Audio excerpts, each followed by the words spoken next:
सभी लोगों को नमस्ते।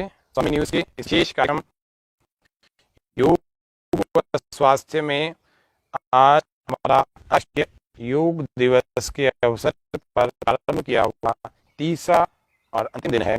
कल सीधा ही अंतर्राष्ट्रीय योग दिवस का पर्व हम मनाएंगे। तो अंतर्राष्ट्रीय स्तर पर तय हुआ है, उस योग के प्रोटोकॉल की कुछ अभ्यास जो हमें कल भी करने की पूरी दुनिया अभ्यास करेगी, उन अभ्यासों को आज हम करेंगे। तो उसका एक व्यवस्थित क्रम क्या होना चाहिए वो आज के हम कार्यक्रम में जान रहे हैं। किसके क्या क्या लाभ हो सके, कौन सी चीजें कैसे करनी चाहिए, सब हम आज देख रहे हैं। तो सबसे पहले प्रार्थना का क्रम, हम अपने हाथों को जोड़ लेंगे और प्रार्थना करने के लिए गहरे लंबे श्वास भरेंगे।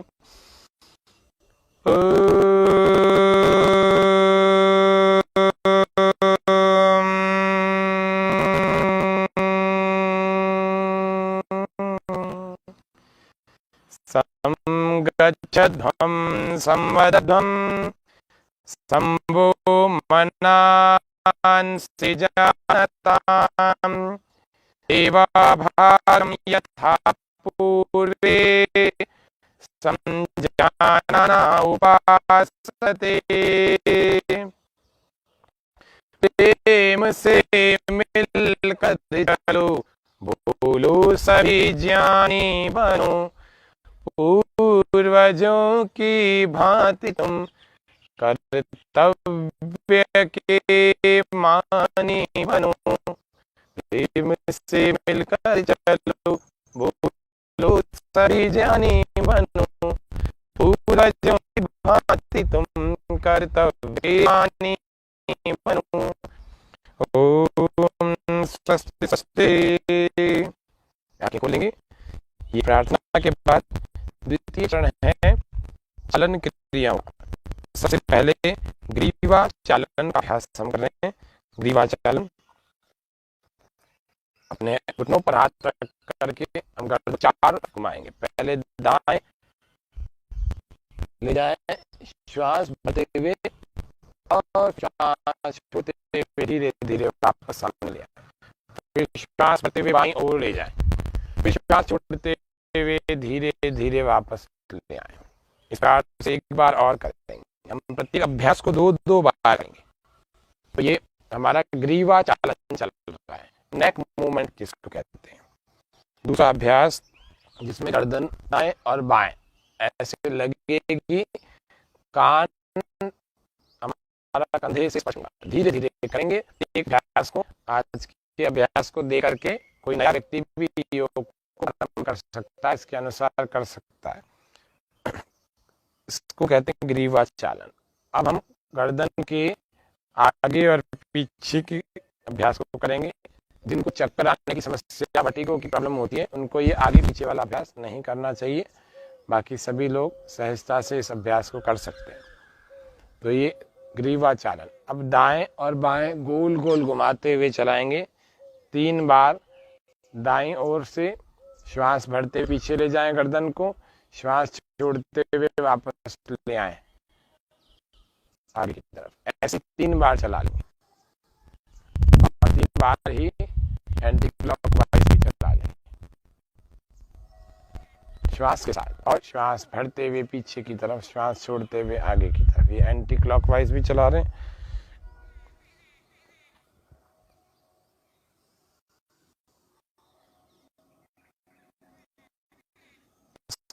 कंध चालन, कंधों के व्यायाम, रिलैक्स।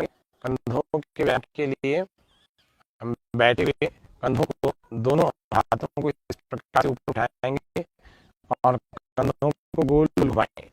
कंधों को घुमाएंगे, हाथ अपने स्थान पर नहीं। श्वास भरते और छोड़ते, श्वास देते और छोड़ते। जैसे ही एंटी क्लॉकवाइज भी गोले बनाएंगे 5 बार। जैसे क्लॉकवाइज बनाया गोल गोल चक्र, इसी प्रकार से एंटी क्लॉकवाइज। फिर कंधों के संचालन का दूसरा अभ्यास हमारा होगा, जिसमें हम गोल गोल ऐसे 3 बार दोनों तरफ से घुमा लें। श्वास भरते हुए पीछे, श्वास छोड़ते हुए वापस ऐसे कोहनियों को स्पर्श करा रहे हैं। ऐसे ही दूसरी ओर से भी इसको चला लेंगे, दोनों तरफ से सामने दृष्टि, और बिल्कुल शांत एकाग्र भाव से इस अभ्यास को करते हैं। योग के प्रत्येक अभ्यास को धैर्यपूर्वक करना चाहिए, एकाग्र मन से करना चाहिए। अब हम कट्टी चालन के लिए अपने स्थान पर खड़े हो जाएंगे। कट्टी चालन, हाथों को लंबा करके पीछे की तरफ खींचेंगे, जिसको हम कट्टी चक्रासन के रूप में कहते हैं। और दोनों पैरों में पहले फासला थोड़ा सा बढ़ा लेंगे, और बढ़ा लेंगे थोड़ा, और फिर कट्टी चालन का अभ्यास कर लेंगे। चलिए, श्वास पूरा बाहर एक ओर घूम जाएंगे, यानी कि पैर दाईं ओर घूम, और फिर वापस आए, श्वास भरते हुए आए, और फिर बाईं ओर घूम गए, श्वास बाहर, बाईं ओर घूम गए। इसमें किसी को यदि और सहजता करनी हो, श्वास बढ़ते वापस आ जाएंगे, तो हम क्या करें, दोनों पैरों में फासला बढ़ा लेंगे, और फिर पूरा नहीं समेट करके इतना इतना ले जाए, श्वास पूरा बाहर, वापस आ जाएंगे, फिर दूसरी ओर भी,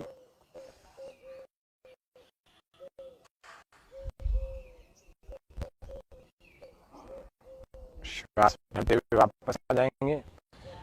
और तीसरे इसी के अभ्यास में ऐसे एक हाथ को दूसरे हाथ से स्पर्श कराते हुए जाएंगे, श्वास बाहर ऐसे ले जाएं, वापस आ जाए,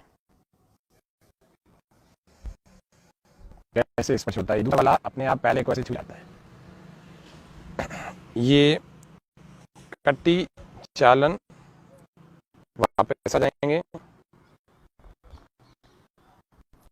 उसके बाद हम अगला अभ्यास करेंगे, जिसको हम कहते हैं घुटना संचालन।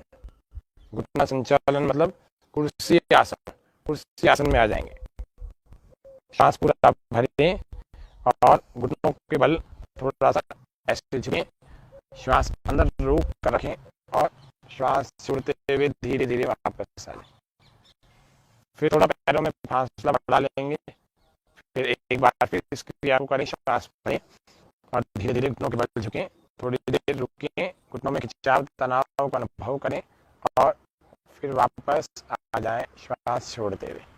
अब घुटनों का संचालन करने में दोनों पैरों को पास में करके श्वास भरते और छोड़ते हुए चलें। प्रत्येक अभ्यास हमारा श्वास के छोड़ने के और लेने के साथ चलता रहेगा, और विपरीत दिशा से भी।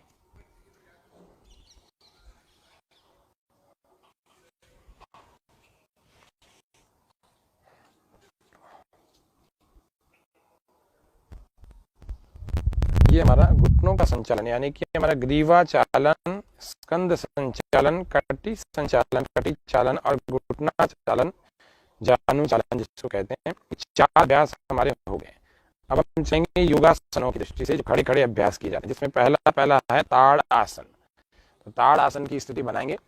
ताड़ आसन हमारे शरीर को ताड़ की भांति आकृति दिखाने वाला, श्वास भर के स्टार्ट शुरू करेंगे,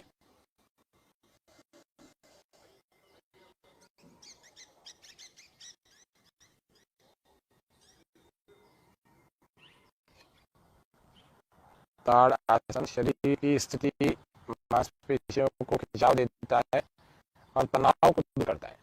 जिनको नींद नहीं आती वे भी ताड़ासन यदि रोज करते हैं तो उनको नींद आने लगती है, नींद स्वाभाविक रूप से आने लगती है।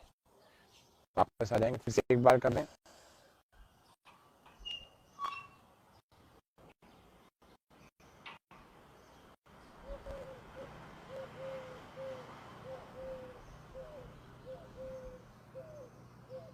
ताड़ आसन, चलिए वापस आ जाएंगे। अब है वृक्षासन, जिसको ध्रुवासन के नाम से भी जानते हैं। तो वृक्षासन का अभ्यास हम कर रहे हैं अगले दूसरे आसन के रूप में, वृक्षासन।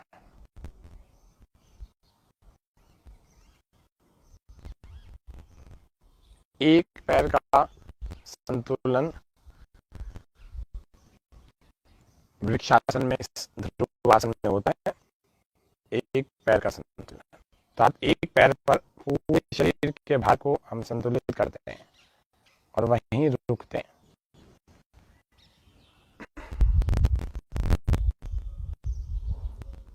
दूसरे पैर की एड़ी को एक पैर की जंघा के मूल से लगा देते हैं। इसको लगाने के बाद धीरे धीरे हाथों को ऊपर उठाते हैं और फिर हाथों को ऊपर खींचते हुए हथेलियां मिलती हैं और थोड़ी देर अपनी दृष्टि को एक ही बिंदु पर केंद्रित कर लेते हैं, जिससे कि हम अधिक देर तक इसके संतुलन को बना सकते हैं। अब दूसरे पैर से इसको दोहराएंगे, धीरे धीरे वापस ले आए, से सामान्य।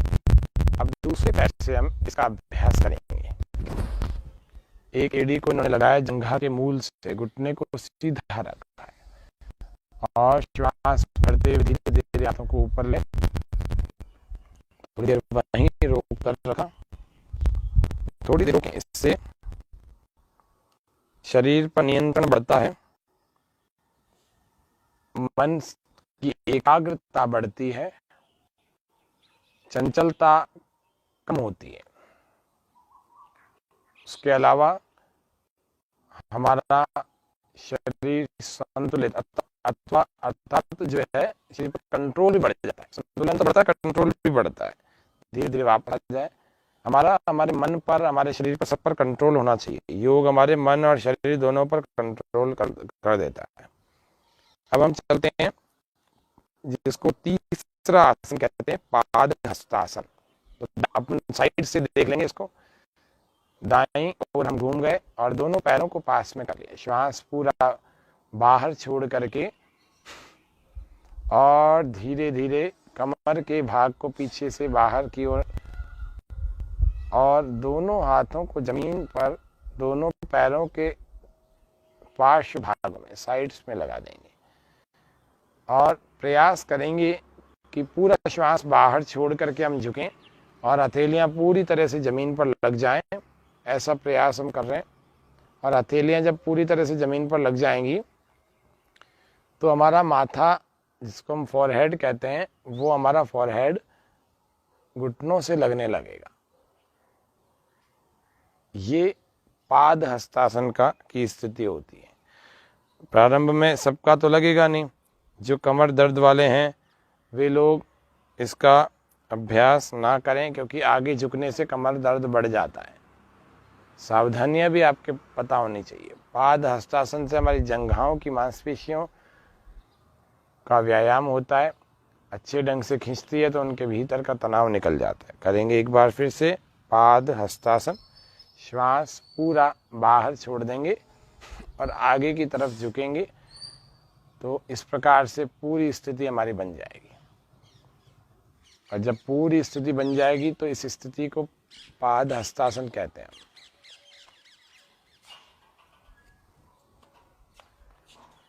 हाँ, फिर श्वास भरते हुए धीरे धीरे वापस आ जाएंगे। वापस रिलैक्स, विश्राम। अब हम करेंगे कटी अर्ध चक्रासन। अर्ध चक्रासन के लिए दोनों हाथों को कमर पर रखेंगे। साइड से ही कर लेंगे तो ज़्यादा अच्छे ढंग से देख सकेंगे। हमारे चैनल के सभी दर्शकों का स्वागत, अभिनंदन कर रहे हैं। तो अर्ध चक्रासन, श्वास पूरा भरें, हाथों को साइड में इस प्रकार से थोड़ा पीछे की तरफ करते हुए लगा रहे हैं और श्वास पूरा भर के पीछे शरीर को ऐसे झुका रहे हैं जिसमें घुटने भी हमारे सीधे रहेंगे और पूरी तरह से हम पीछे की तरफ भी चले जाएं। ये अर्ध चक्रासन कहलाता है। अर्ध चक्रासन सबसे अच्छा, बहुत अच्छा आसन है। हमारी फ्लेक्सिबिलिटी, जिसकी रीढ़ की हड्डी की फ्लेक्सिबिलिटी जिसको हम कहते हैं, उसके लिए पाद हस्तासन, अर्ध चक्रासन। एक एक आसन के बाद उसका उपासन भी हम देख रहे हैं। एक बार फिर से कर लेंगे। उपासन यानी काउंटर पोज या पूरक आसन। तो उपासन करना आवश्यक होता है। जब हम आगे झुकने वाला करते हैं तो पीछे झुकने वाला भी हमें करना आवश्यक होता है। ताकि शरीर की स्थिति सामान्य बनी रहे। बहुत सुंदर। इसी प्रकार से श्वास बाहर छोड़ करके वापस आ जाएंगे। रिलैक्स, विश्राम। थोड़ी थोड़ी देर में जैसे आप थक जाते हैं तो थोड़ा पैरों में फासला करके आप शरीर को ढीला छोड़ें और श्वासें भरते छोड़ते रहें धीरे धीरे। तो इसको कहते हैं रिलैक्स। क्योंकि बहुत कंटिन्यू व्यक्ति करता है तो नए व्यक्तियों को तो इतना अभ्यास नहीं होता, इसीलिए हम सबको इस प्रकार से ही करना चाहिए जैसे कि बीच बीच में आप आराम भी करते रहेंगे तो शारीरिक स्थिति आपकी अच्छी बनी रहेगी। तो ये हमने किया अर्ध चक्रासन। अब हम करेंगे त्रिकोणासन। उसको सामने से देख रहे हैं। त्रिकोणासन का अभ्यास हम देख रहे हैं। श्वास पूरा बाहर और एक तरफ से हम इस प्रकार से लगा रहे हैं और आसन की स्थिति में आ रहे हैं। ये भी दो प्रकार से किए जाते हैं। एक प्रकार अभी हम आपको दिखा रहे हैं, दूसरे प्रकार इसको दूसरे तरफ से दोहरा लेंगे। श्वास भरते हुए वापस आ जाए, फिर श्वास बाहर,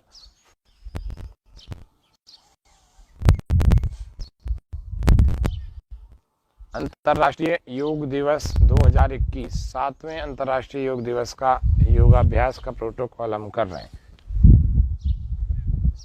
वापस आ जाएंगे श्वास भरते हुए। दूसरे प्रकार से त्रिकोणासन का अभ्यास हम कर रहे हैं।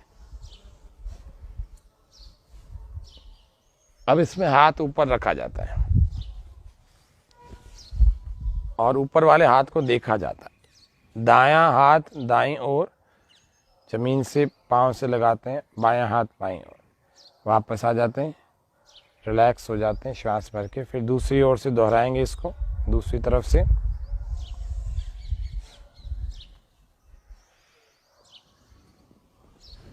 त्रिकोण आसन, इसके हमने आपको दो अभ्यास बताए। इन दोनों अभ्यासों को करना चाहिए।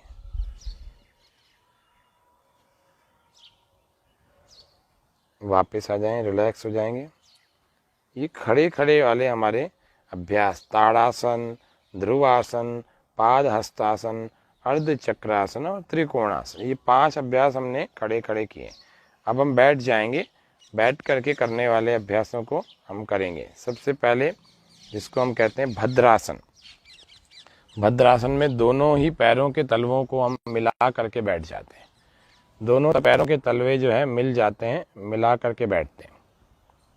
और मिला करके बैठते हैं तो घुटनों को जमीन से लगाने की कोशिश करते हैं। बस हिलाने वाली जो क्रिया कई सारे लोग जो जानते हैं वो सारी की सारी तितली आसन में आती है। इसमें तो केवल घुटनों को जमीन से लगा दिया जाता है और वहीं रोक दिया जाता है। जंघाओं पर खिंचाव अनुभव किया जाता है। श्वासों को गहरे भरा और छोड़ा जाता है।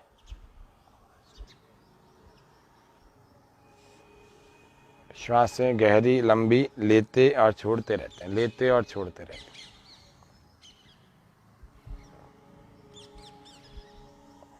और हर बार घुटनों को और साइड से ऐसे हाथों को लगा करके यूँ दबाया जाता है जिससे कि ये और ज़मीन पर जाए और बाकी का शरीर सीधा रहे। और फिर से वापस अपने पैरों को इस प्रकार से पकड़ लिया जाता है। इसको कहते हैं भद्रासन। सिद्धम पद्मम तथा भद्रम, मुक्तम वज्रम च स्वस्तिकम, सिंगम च गोमुखम वीरम, धनुरासनमेव च गोरक्षम पश्चिमोत्तानम उत्कटम संकटम तथा। ये बहुत सारे आसन बताए हुए हैं। मृतम गुप्तम तथा मात्स्यम, मत्स्येन्द्रासनमेव च गोरक्षम पश्चिमोत्तानम उत्कटम संकटम तथा मयूरम कुक्कुटम कूर्मम तथा चोत्तान कूर्मकम उत्तान मंडूकम वृक्षम मंडूकम गरुड़म वृषम। रिलैक्स, विश्राम। वापस आ जाएंगे। अगला अभ्यास वज्रासन। वज्रासन के लिए हम बैठ जाएंगे। दाएं अथवा बाएं होकर के अपने एक स्थिति में आकर के बैठ जाएं। दोनों पैरों को इस प्रकार से हम मोड़ के बैठते हैं जो घुटने से ऐसे बैंड हो जाए और दोनों ही पैरों की एड़ियों के बीच में फासला बना करके उसके ऊपर हम बैठते हैं और दोनों हथेलियों को घुटनों के ऊपर, जंघाओं के ऊपर हमने रखा हुआ है। कमर बिल्कुल सीधी है, दृष्टि हम सामने रख सकते हैं और चाहे तो आंखें बंद भी कर सकते हैं। भोजन के बाद किया जाने वाला एकमात्र आसन यदि कोई हो सकता है तो वो वज्रासन हो सकता है। इससे पाचन की क्रिया अच्छी हो जाती है। क्योंकि सारा रक्त का प्रवाह जो है हमारे पेट की ओर होता है, हमारे एब्डोमिनल कैविटी की तरफ होता है, तो हमारा भोजन जल्दी पचता है। दूसरी जगह कहीं पर शक्ति नहीं लगती हमारी। अब इसको थोड़ा पीछे से इसके पैरों की स्थिति हम बता रहे हैं कि कैसे हमारे पैरों की स्थिति होती है। तो पैर दोनों अंगूठे जो है आपस में छूते हुए होते हैं। ये वज्रासन की स्थिति पीछे से हमारी दिखती है। चलिए फिर से अब सबसे आगे की तरफ आ जाएंगे। आगे से कैसा वज्रासन दिखता है वो हम देख रहे हैं। वज्रासन में आगे इस प्रकार से बैठते हैं। ये वज्रासन हमने किया है, इससे शरीर वज्र की भांति बनता है। ऐसा प्राय गांधी जी भी यदि किया करते थे तो काफी घंटों तक वज्रासन में बैठते थे। महात्मा गांधी जी की बात कर रहे हैं। अब हम चलेंगे अर्ध उष्ट्रासन के लिए। दाएं अथवा बाएं घूम जाएंगे। अर्ध उष्ट्रासन और फिर पूर्ण उष्ट्रासन, ये अगले अभ्यास में बैठ करके दोनों घुटनों के बल ऐसे खड़े हो जाते हैं। वज्रासन में बैठने के बाद ही ये क्रिया हो पाएगी। वज्रासन में हम बैठे थे और उसके बाद ऐसे दोनों घुटनों के बल ऐसे खड़े हो गए और दोनों घुटनों में, दोनों पैरों में थोड़ा थोड़ा फासला ले लिया जाता है। दोनों हथेलियों को खड़ी अवस्था में कमर पर लगा दिया जाता है और श्वास पूरा भरते हैं और कमर को आगे की तरफ दबाते हैं और सिर से पीछे की तरफ झुकाते हैं। कमर इसमें, रीढ़ की हड्डी इसमें पीछे की ओर झुकी भी होती है। पूरी तरह से इसमें रुका जाता है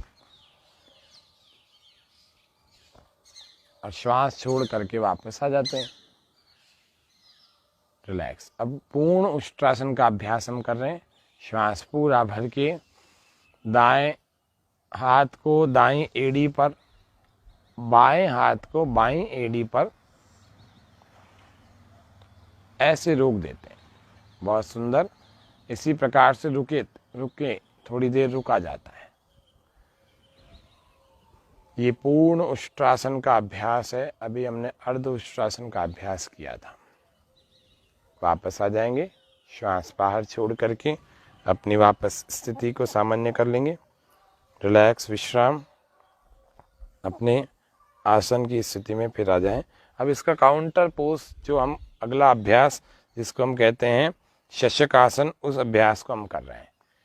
ये शशक आसन का अभ्यास है। ये इसके बाद करना आवश्यक होता है, इसलिए अंतर्राष्ट्रीय योग प्रोटोकॉल में इसको शामिल किया हुआ है। इसमें हमारी एड़ियाँ नितंबों को छूती हुई होती हैं।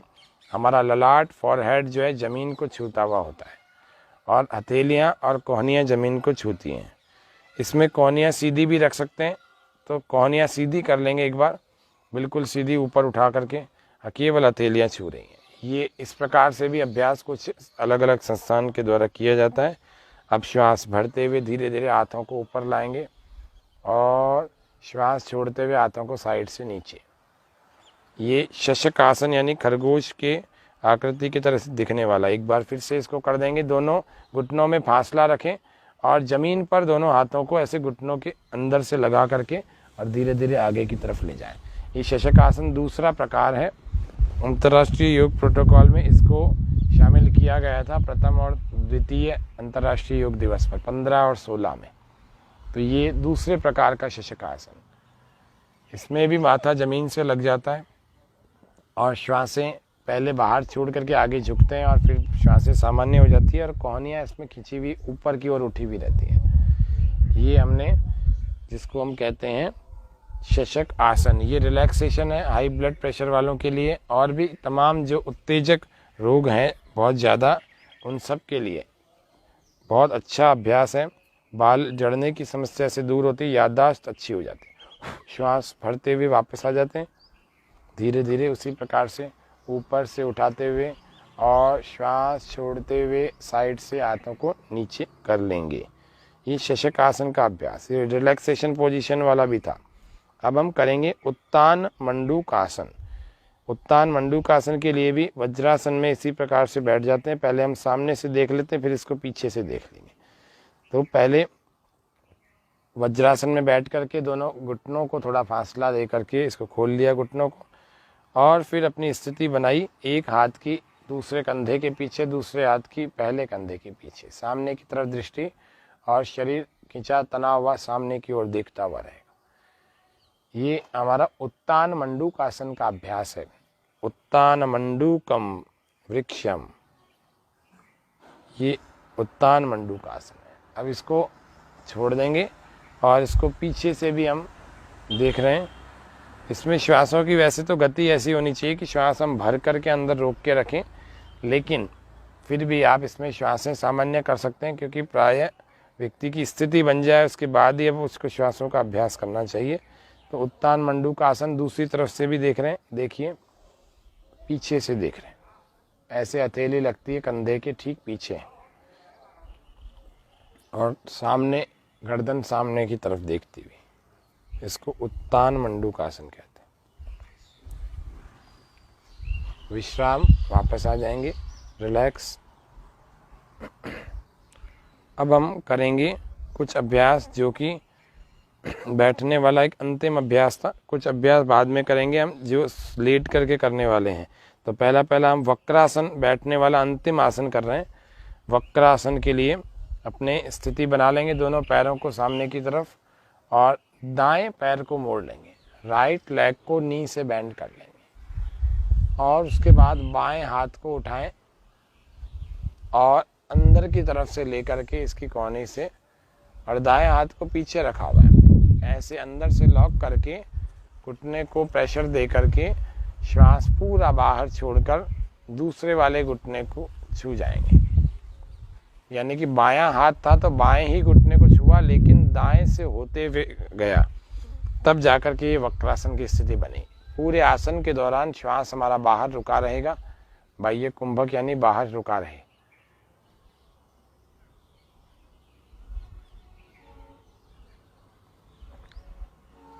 श्वास भरते हुए वापस आ जाते हैं, रिलैक्स, विश्राम। इसी आसन को हम दूसरी तरफ से भी करेंगे, दूसरे पैर से इसका दोहराव करेंगे, रिपीट करेंगे।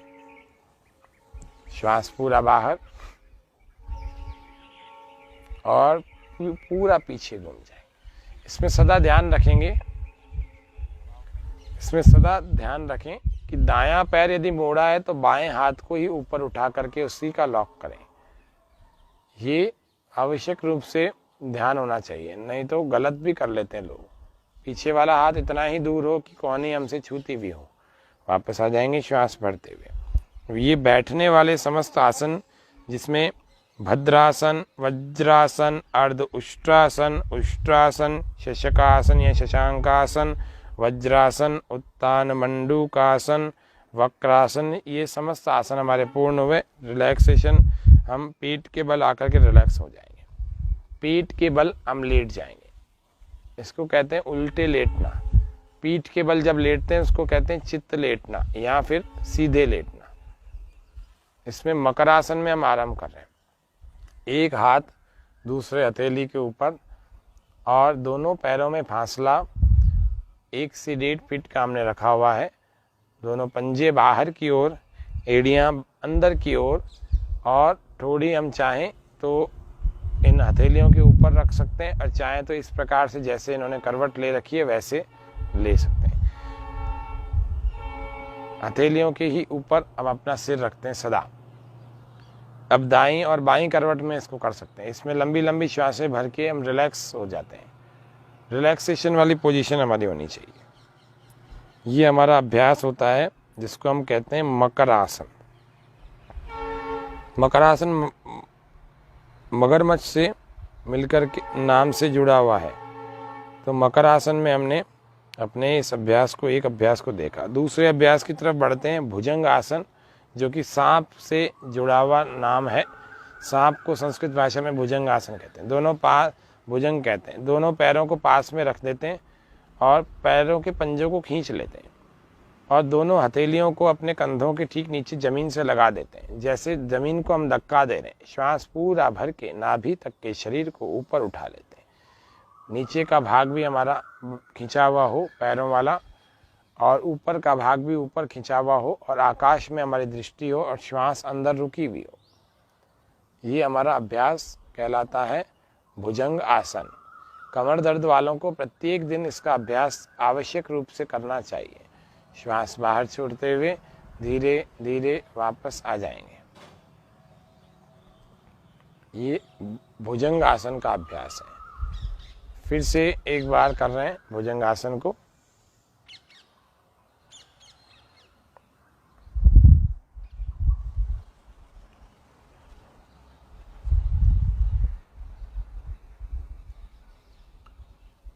श्वास अंदर रोक रखा है, इससे हमारे लंग्स भी मजबूत बनते हैं, इससे भुजाओं की मांसपेशियां अच्छी होती है, इससे रीढ़ की हड्डी मजबूत के साथ लचकदार बनती है, फ्लेक्सिबल बनती है।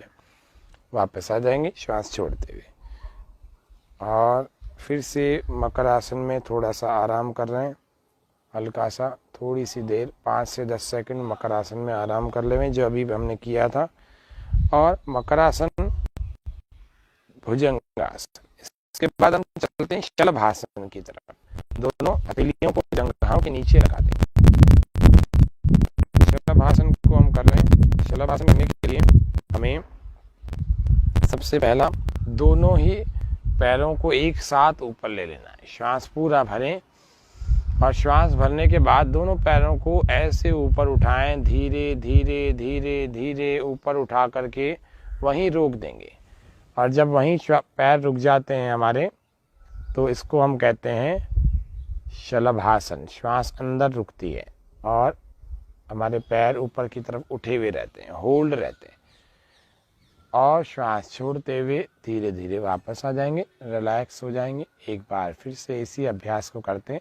श्वास पूरा भरें, हथेलियों का सपोर्ट देकर के आप जंघाओं को उठाएं। श्वास पूरा भर के इस प्रकार से उठा सकते हैं। प्रारंभिक साधक तो इस प्रकार से हथेलियों का सपोर्ट देके उठा सकते हैं। बाकी के जिनको अभ्यास हो जाता है वो हथेलियां नीचे ही रख करके करते हैं। तो इनको अभ्यास अच्छा है, इसलिए इनकी हथेलियां नीचे ही है। तो ये शलभासन का अभ्यास, ये भी कमर दर्द, पीठ दर्द और पेट की समस्याओं में विशेष लाभकारी आसन है। इसको हम कहते हैं शलभ आसन। तो शलभ आसन बहुत अच्छा अभ्यास होता है। तो ये रोज करने योग्य आसन है। तो बहुत सुंदर ये शलभ आसन हमने किया। और रिलैक्स विश्राम की तरफ हमारे दर्शक लगातार जुड़े हुए हैं। हमारे दर्शकों में ऋतु जी, राकेश जी नामा, गौतम जी बालानी और भी भारती जी और भी दर्शक हमारे लाइव इस कार्यक्रम को देख करके योगाभ्यास कर रहे हैं। इन सब का अभिनंदन, स्वागत करते हैं इस कार्यक्रम में सभी का। अब हम शलभासन के बाद चलते हैं पीठ के बल। धीरे धीरे पीठ के बल आ जाएंगे। ये पीठ के बल 3 अभ्यास हमने किए, मकर आसन, भुजंग आसन और शलभासन।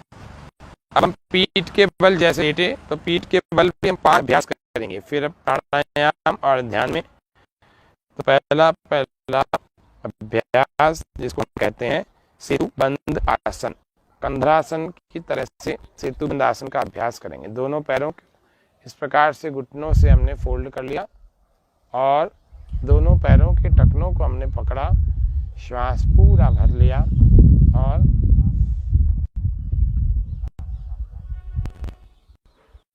पूरी तरह से इस कमर को हमने ऊपर उठाया और ऊपर उठाया।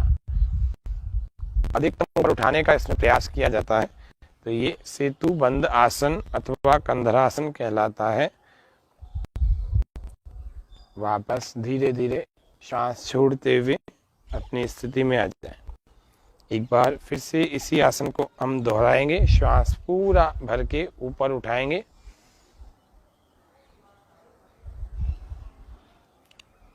अधिकतम हम इसमें ऊपर उठाया करते हैं और फिर वापस श्वास छोड़ते हुए आ जाते हैं।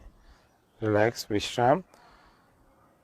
अब अगला अभ्यास करने से पहले रिलैक्स हो जाए, थोड़ा शरीर का अवलोकन, शरीर को आरामदायक स्थिति में रखें। उत्तान पादासन, नेक्स्ट प्रैक्टिस, अगला अभ्यास उत्तान पादासन का हम करते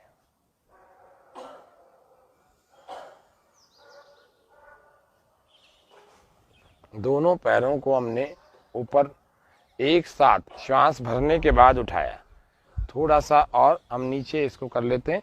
30 से 45 डिग्री तक अपने पैरों को हम ऊपर उठा करके वहीं रोक के रखते हैं और हमारे मन को टिका के रखते हैं हमारे नाभि, हमारे पेट पर। थोड़ी देर इसमें रुकते हैं, जल्दी से वापस नहीं आते हैं, फिर श्वास छोड़ते हुए धीरे धीरे वापस ले आते हैं, फिर से थोड़ा रिलैक्स हो जाते हैं। हर आसन के बाद आपको 5 से 10 सेकंड आराम करना ही चाहिए। एक बार फिर श्वास पूरा भरें और एक बार फिर से दोनों पैरों को 30 से 45 डिग्री की स्थिति में उठाएं, पंजों को सामने की ओर खींच लें। आप वृक्षों के, पेड़ पौधों के पास में योगाभ्यास करेंगे, खुले में करेंगे तो अधिक लाभ होगा। श्वास बाहर, वापस आ जाए, रिलैक्स विश्राम। एक शोध के अनुसार पीपल के वृक्ष के नीचे किया हुआ योगाभ्यास बहुत अधिक लाभकारी होता है। अब हम अगला अभ्यास जिसको हम कहते हैं, अभी हमने सेतु बंदासन किया है, उत्तान पादासन किया, अब हम करेंगे अर्ध हलासन। अर्ध हलासन में हम चलेंगे तो श्वास भर के अपने पैरों को 90 डिग्री तक ऊपर ले जाएं और बिना घुटनों को मोड़े वहीं पर रोक कर रखेंगे।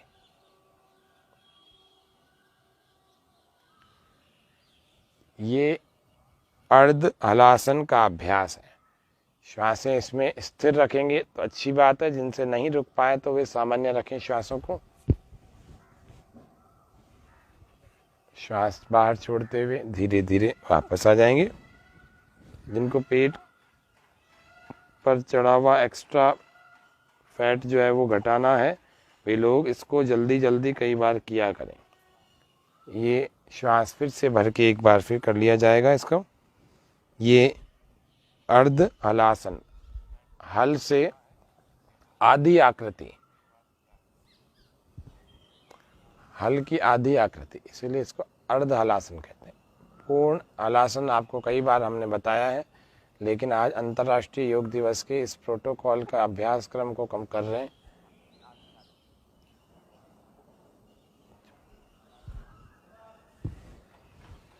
तो ये अर्ध हलासन, अर्ध हलासन के बाद हम चल रहे हैं अगला अभ्यास पवन मुक्त आसन। दोनों पैरों से एक साथ हम करेंगे इसको। दोनों घुटनों को इस प्रकार से मोड़ करके अपनी छाती के पास में हम लाने की कोशिश करते हैं। श्वास पूरा बाहर छोड़ देते हैं और दोनों में से एक घुटने से अपनी ठोड़ी को लगाने का प्रयास करते हैं। श्वास पूरा बाहर, पेट पूरा खाली। इस प्रकार से पवन मुक्तासन में हम थोड़ी देर रुकते हैं, जल्दी से वापस नहीं आते हैं। पवन मुक्तासन, पवन मुक्तासन का अभ्यास हमारे पेट में वायु के प्रकोप को, अपान वायु को दूर करता है। श्वास बाहर छोड़ करके हमने इसको किया था। अब श्वास भरते हुए इसमें से वापस आ जाएंगे। एक बार फिर से थोड़ा सामान्य हो जाएंगे, पैरों को सीधा करेंगे।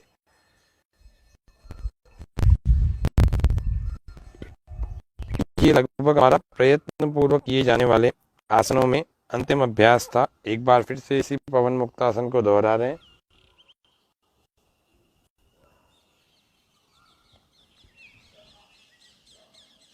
पवन मुक्तासन, श्वास पूरा बाहर, पेट को खाली कर देंगे, पेट को पिचका देंगे।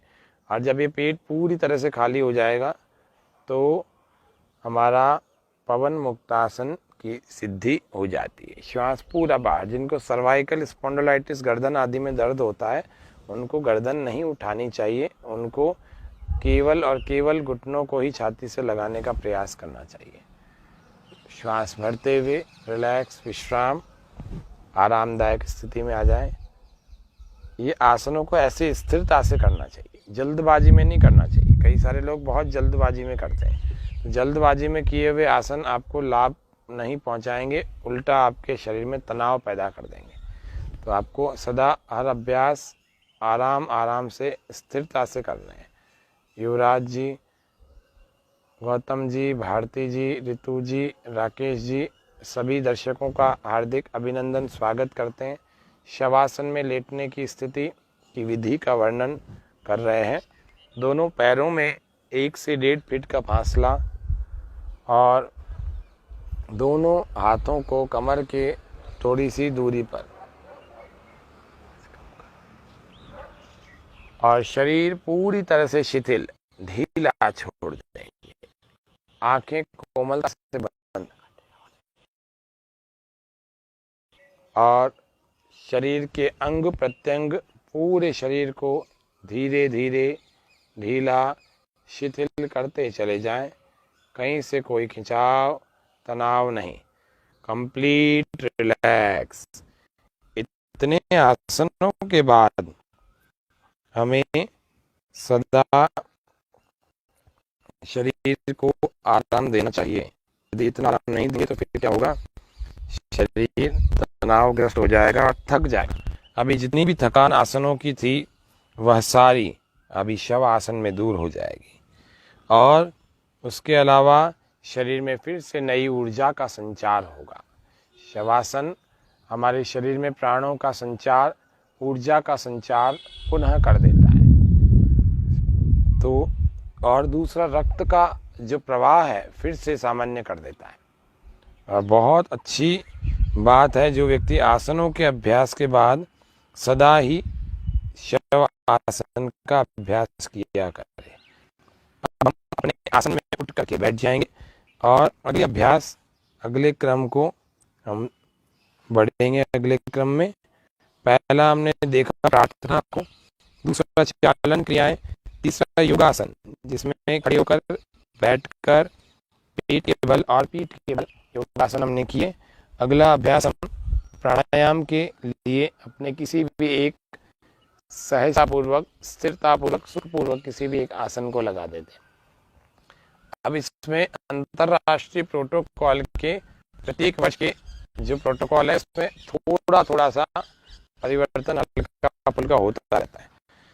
तो कपालभाति के 30-30 के 3 स्ट्रोक 3 सेट, 30 स्ट्रोक के 3 सेट लगाने होते हैं, जिसमें हम कमर को सीधा रखते हैं, गर्दन को सीधा रखते हैं, हाथों से ध्यान मुद्रा लगा दी जाती है, पहली अंगुली और अंगूठा दोनों को मिला करके चिन्ह मुद्रा लगा दी जाती है।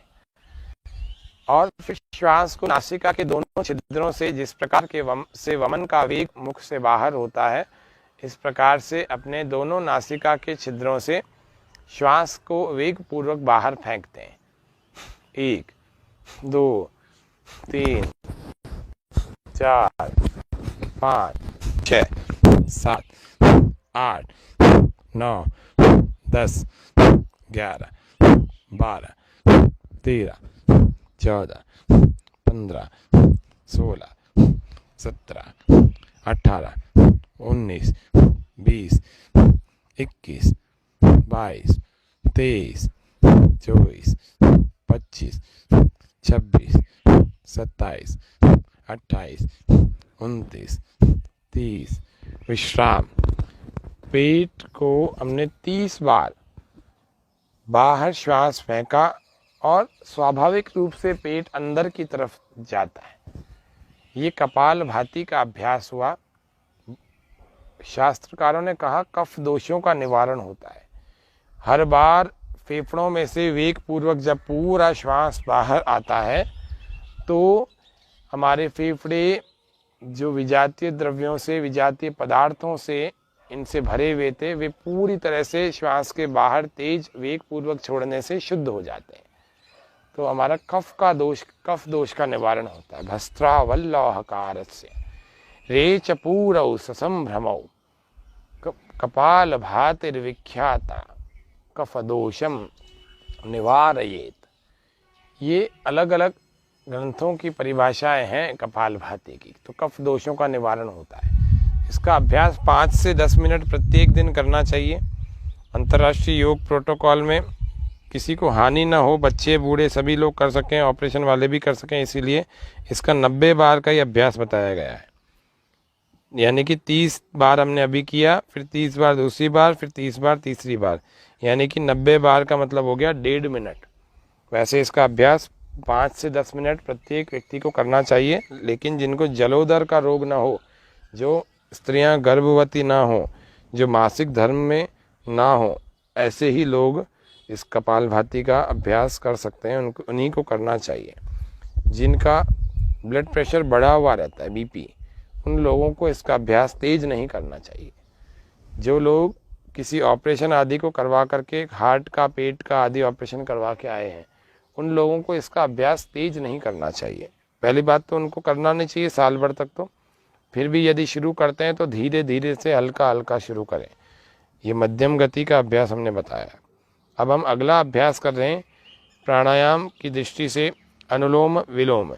अनुलोम विलोम के लिए दाएं हाथ को हम ऐसे ऊपर उठा लेते हैं, ऐसे नासिका मुद्रा को हम लगा रहे हैं। कैसे लगा रहे हैं देखिए, आप सबको जूम करके भी दिखा रहे हैं। 2 उंगलियां हमारी ऐसे छोटी अनामिका और कनिष्ठिका दोनों ऊपर, और 2 उंगली हमारी तर्जनी और मध्यमा को मोड़ लेंगे और अंगूठे को इस प्रकार से निकाल लेंगे, और अंगूठे को और इन 2 उंगलियों की सहायता से ही हम अनुलोम विलोम का अभ्यास करेंगे, जिसमें हमने पहले दाईं नासिका को बंद कर दिया। इसमें दाईं नासिका को बंद करने के बाद बाईं से, लेफ्ट वाले से श्वास जितना भी भरा हुआ अंदर है उसको बाहर छोड़ देंगे, और पूरा जब बाहर छूट जाएगा फिर इसी से अंदर भरेंगे।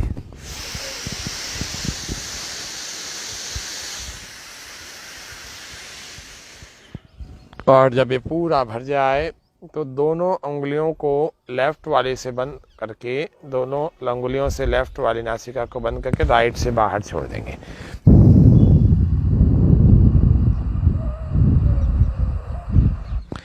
फिर राइट से भरेंगे, फिर लेफ्ट से पूरा बाहर छोड़ देंगे।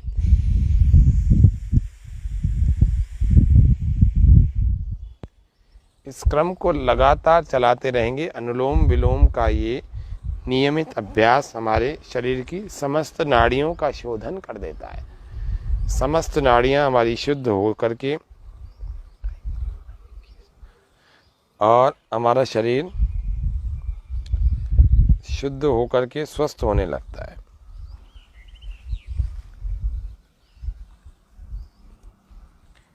ये अनुलोम विलोम का अभ्यास हमें शांत एकाग्र स्थिति में बिल्कुल एकाग्र होकर के करना चाहिए, और प्राकृतिक रूप से हवा का, वायु का आवागमन हमारे आसपास होता रहे। ये ऐसे ही वातावरण में किया जाता है।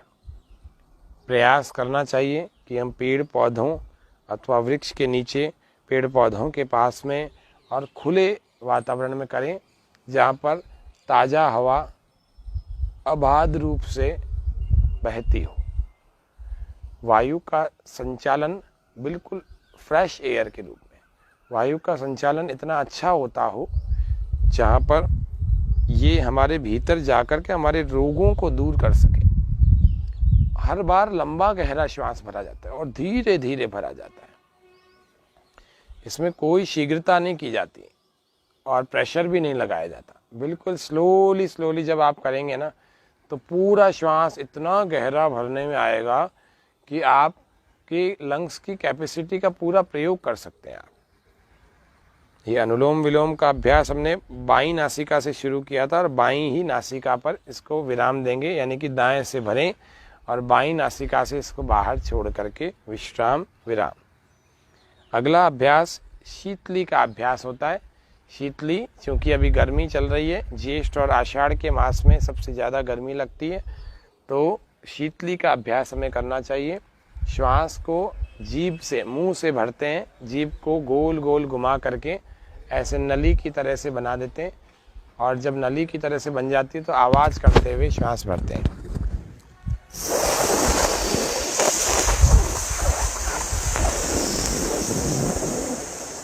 जब पूरी भर जाए तो जीभ को अंदर ले लेते हैं, थोड़ी देर रोक देते हैं शीतली के अभ्यास में।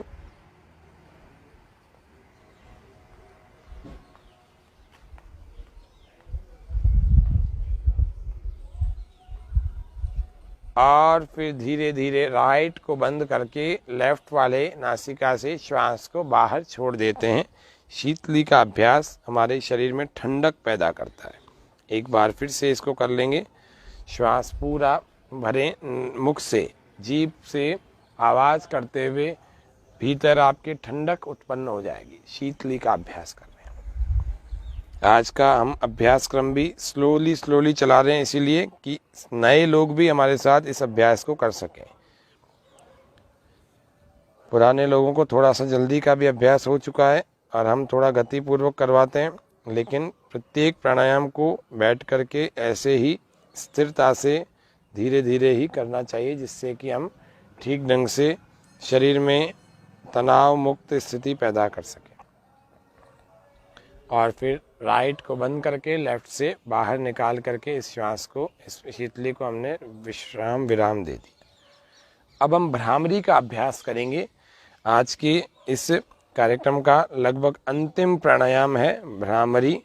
श्वास पूरा भर के इसमें नाक से गुंजन किया जाता है। कैसे? पहले कानों को हमने अंगूठों से बंद कर लिया और 3 अंगुलियों की कटोरी बना के आँखों पर रख ली, केवल दबाया नहीं, और एक अंगुली हमारी ललाट पर इस प्रकार से रखेंगे। अंगुली को थोड़ा सा और ऊपर कर लेंगे, ललाट वाली अंगुली। तो इस प्रकार से ये भ्रामरी के अभ्यास को हम ऐसे सेट कर लेंगे, पूरे हाथों की स्थिति को, और फिर श्वास पूरा भरेंगे और नासिका से भ्रमर का गुंजन।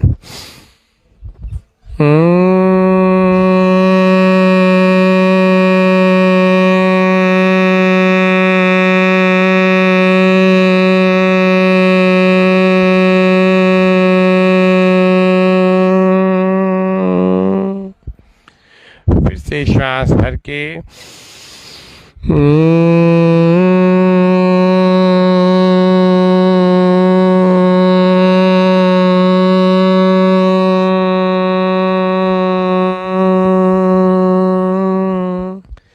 भ्रामरी का भी ऐसे 3 से 5 बार नियमित रूप से अभ्यास किया जा सकता है। आज हमने 2 बार भ्रामरी का अभ्यास किया और इसके बाद ध्यान का अभ्यास करना चाहिए।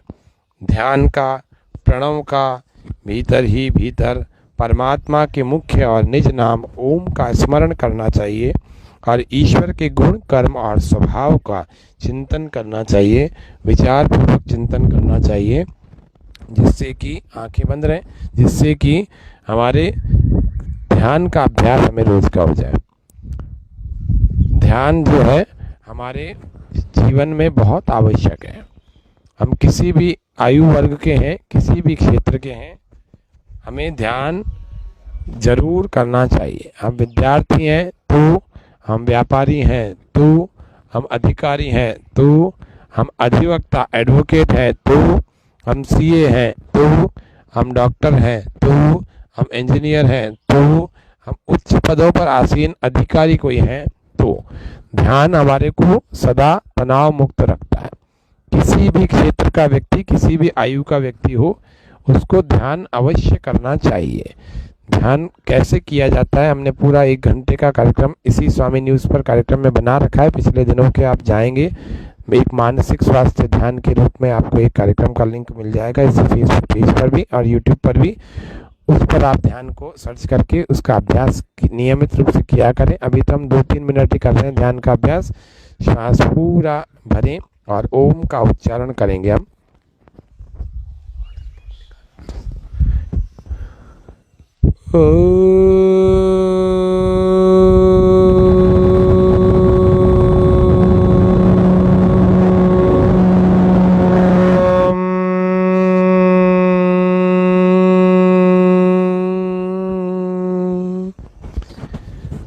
परमपिता परमात्मा जो कि सारे संसार को उत्पन्न करके इसका पालन कर रहा है, इसमें उपस्थित समस्त प्राणियों के अच्छे और बुरे समस्त कर्मों का फल दे रहा है, जिसने पूरे संसार को विचार करने की शक्ति और उससे भी बड़ी वेद ज्ञान की शक्ति प्रदान की, जिससे कि सभी प्राणी विशेषकर मनुष्य अपने जीवन को उत्तम रीति से चला सकें, श्रेष्ठ पद्धति से चला करके अपने इस जीवन को सफल बना सकें, अपने समस्त दुखों की निवृत्ति के लिए हे प्रभु मैं समस्त संपूर्ण आनंद की प्राप्ति के लिए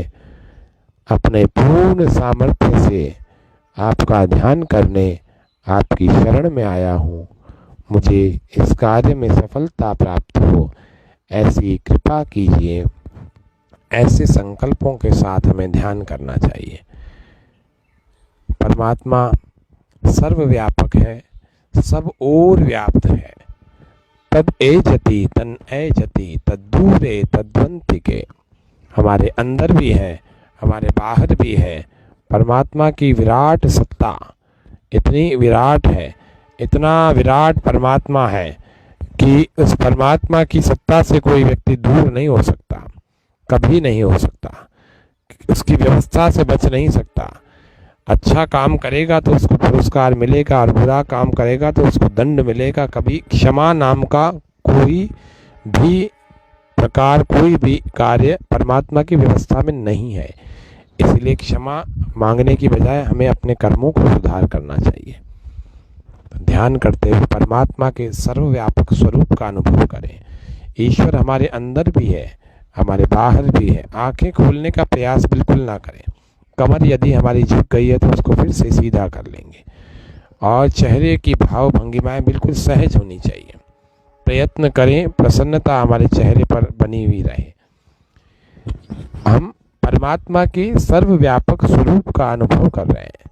ईश्वर सब ओर है। सपरि अगाध शुक्रम अकायम अवृणम अस्नाविरम शुद्धम अपाप विद्धम। सपरि अगाध, सब जगह परमात्मा व्याप्त है। ईश्वर ही ईश्वर। परमात्मा की सत्ता को जो अनुभव करके अपने जीवन को जीता है वह व्यक्ति कभी पाप नहीं करता, वह व्यक्ति कभी किसी का दिल नहीं दुखाता, वह व्यक्ति कभी किसी से ईर्ष्या नहीं करता। ईश्वर की व्यवस्था को स्वीकार करें। हर समय ये विचार करे कि परमात्मा मुझे हर समय देख रहा है, सुन रहा है और जान रहा है। मैं गलत काम करूंगा तो वो छोड़ेगा नहीं। परमात्मा की सर्वव्यापकता को जो व्यक्ति स्वीकार कर लेता है वो कभी बुरे काम नहीं करता, वो कभी गलत काम नहीं करता। तो सर्वव्यापक परमात्मा है। विस्लरी व्याप्तो, विस्लरी अर्थात वह परमात्मा का नाम एक विष्णु भी है। विष्णु इसलिए है कि वो सब जगह व्याप्त है। विष्णु इसलिए परमात्मा का नाम कि वो सब ओर व्याप्त है। इसलिए परमात्मा के व्याप्तों के स्वरूप सर्वव्यापक स्वरूप का हमें चिंतन करना चाहिए। ऐसे ही हम अलग अलग नामों पर, ईश्वर के अलग अलग नामों पर विचार करके, जैसे ईश्वर सच्चिदानंद स्वरूप, निराकार, सर्वशक्तिमान, न्यायकारी, दयालु, अजन्मा, अनंत, निर्विकार, अनादि, अनुपम, सर्वाधार, सर्वेश्वर, सर्वंतर्यामी, अजर, अमर, अभय, नित्य, पवित्र और सृष्टिकर्ता है।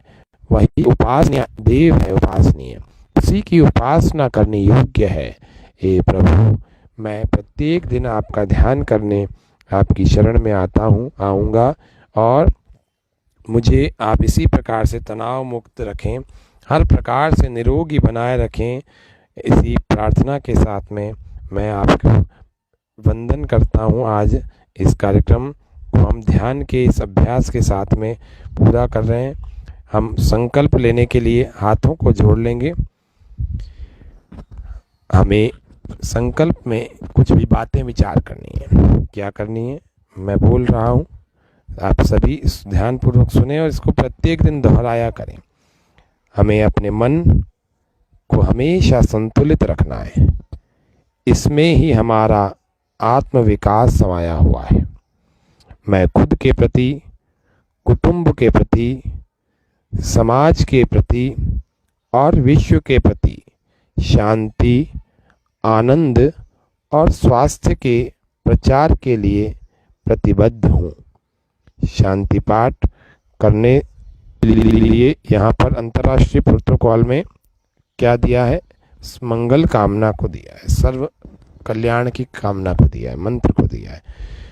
ओम सर्वे भवन्तु सुखिनः, सर्वे सन्तु निरामया, सर्वे भद्राणि पश्यन्तु, मा कश्चित् दुःखभाग् भवेत्।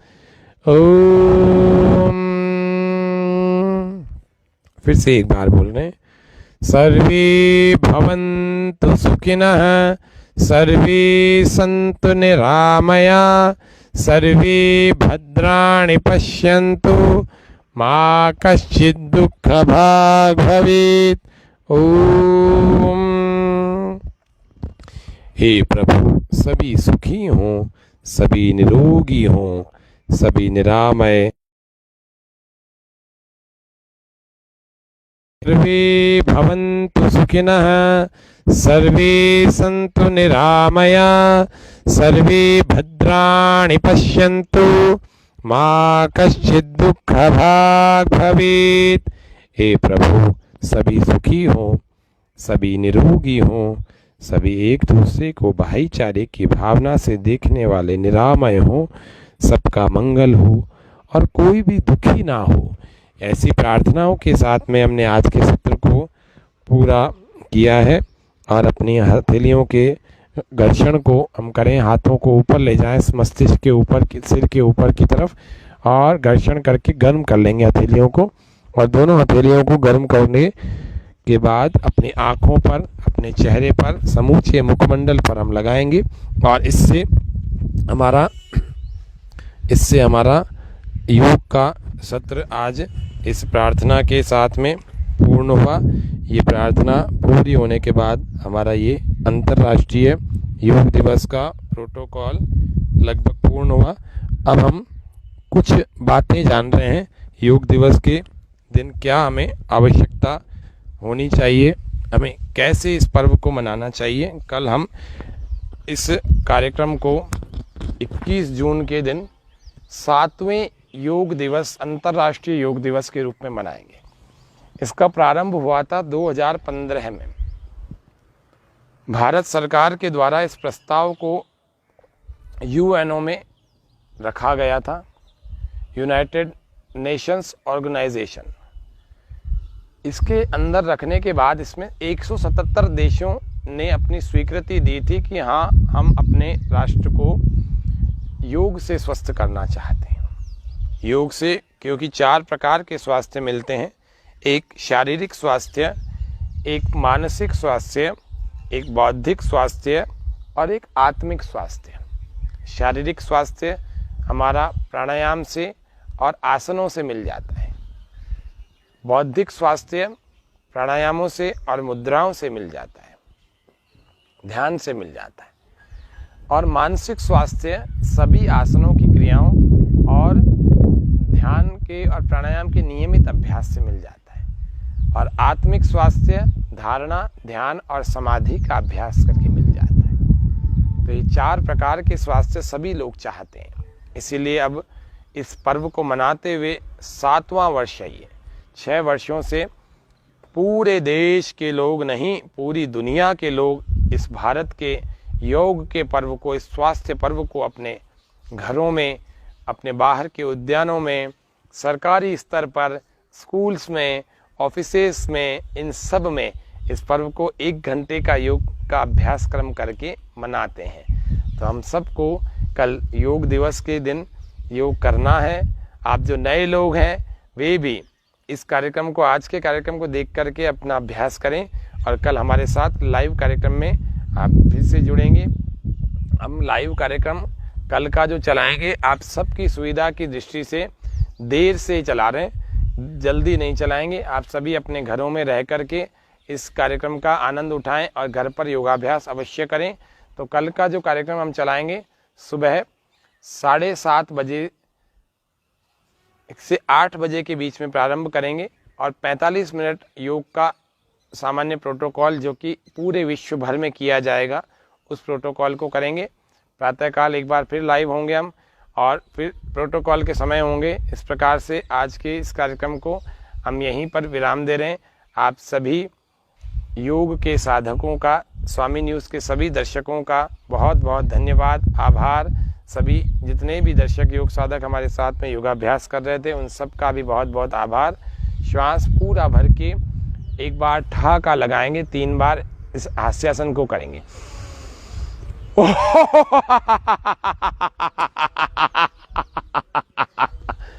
फिर से सामने की ओर।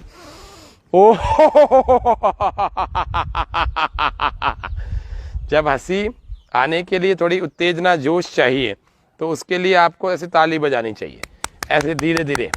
जब बहुत तेज गर्मी आ जाएगी तो हंसी भी बहुत अच्छी छूटेगी। श्वास पूरा भर के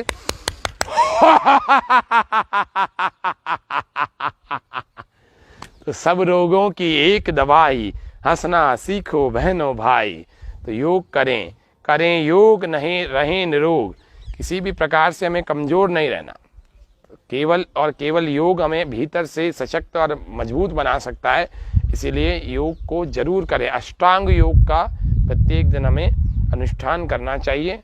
आज के कार्यक्रम को इतना रखते हैं। स्वामी न्यूज़ का सभी दर्शकों का हार्दिक आभार, धन्यवाद। कल फिर से मिलेंगे। ओम शम।